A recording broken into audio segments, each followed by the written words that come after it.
সপ্তম আকাশের যাবতীয় ফেরেশতা আজাজিলের এবাদত ও জ্ঞান গরিমা দেখে যার পরনাই বিস্মিত হল। তারা আল্লাহর নিকটে প্রার্থনা জানালো, হে আল্লাহ, আপনি দয়া করে আজাজিলকে আমাদের সকলের নেতা করে দিন এবং আমাদেরকে অনুমতি দিন আমরা যাবতীয় ফেরেশতা একত্রিত হয়ে প্রত্যহ আজাজিলের নিকট থেকে ওয়াজ নসিহত শ্রবণ করব। আল্লাহ তাআলা ফেরেশতাদের প্রার্থনা মঞ্জুর করে আজাজিলকে তাদের উস্তাদ করে দিয়ে তাকে আদেশ করলেন, তুমি প্রত্যহ ফেরেশতাদের আমার এবাদত বন্দিগির নিয়ম কানুন শিক্ষা দেবে এবং তাদেরকে ওয়াজ নসিহত শোনাবে।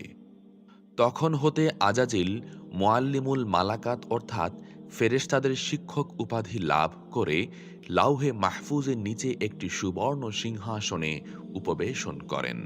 প্রত্যহ ফেরেশতাদেরকে ওয়াজ নসিহত শোনাতে লাগলো ও নানা বিষয়ে শিক্ষা দিতে থাকলো।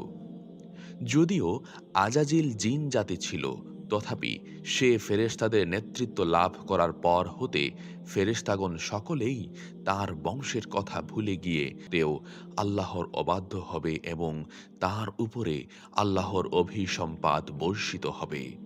ওই লেখাটা দেখে ফেরেশতাগণ অত্যন্ত ভীত হয়ে কাঁদতে লাগল।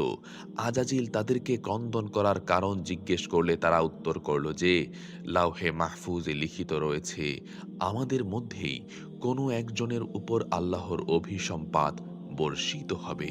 কে সেই ব্যক্তি তা আমরা জানি না, কাজেই আমরা সকলেই অত্যন্ত ভীত হয়ে পড়েছি। আপনি আমাদের নেতা, কাজেই দয়া করে আপনি আমাদের সকলের জন্য আল্লাহর নিকট দোয়া করুন, যাতে আমরা আল্লাহর সেই অভিসম্পাত হতে মুক্তি পাই।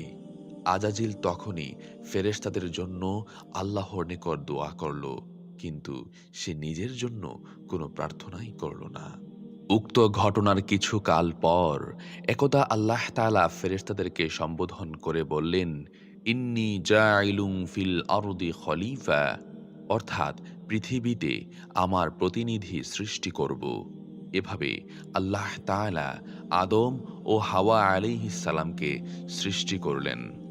একদা ফেরেশতাগণের এক সমাবেশে আজাজিল এবং আদম আলাইহিস সালাম সহ সকলকে একত্রিত করে সৃষ্টি বস্তুর নাম বলতে নির্দেশ দিলেন।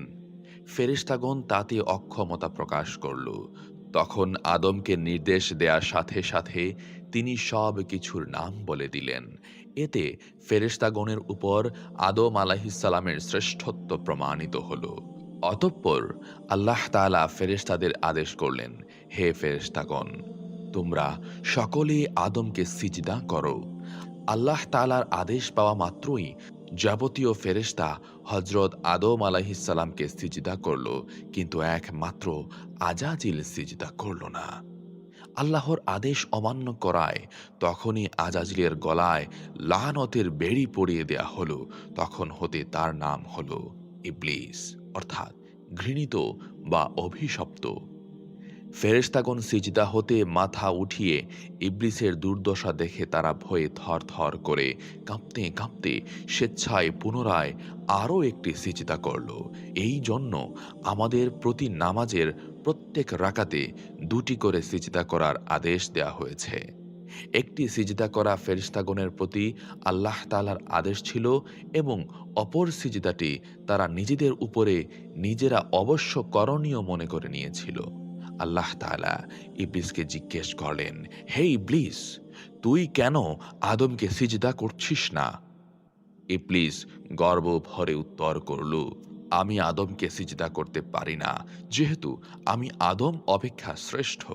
আদমকে তুমি মাটির দ্বারা তৈরি করেছ, আর অগ্নিতে আমার জন্ম। মাটি কখনো অগ্নি হতে শ্রেষ্ঠ হতে পারে না। আল্লাহ তাআলা রাগান্বিত হয়ে বললেন, হে পাপিষ্ঠ, তুই এখনই আমার বেহেশত হতে বের হয়ে যা। তোর প্রতি অনন্তকাল আমার অভিসম্পাত বর্ষিত হতে থাকবে। ইবলিস আল্লাহ তাআলার নিকট প্রার্থনা করল, হে আল্লাহ, আমি লক্ষ লক্ষ বৎসর তোমার ইবাদত করেছি, তার পরিবর্তে কি আমি কিছুই পাবো না? আল্লাহ তাআলা বললেন, আমি কাউকেই নিরাশ করি না। বেহেশত ভিন্ন তুই, আর যা প্রার্থনা করবি আমি তাই তোকে দান করব।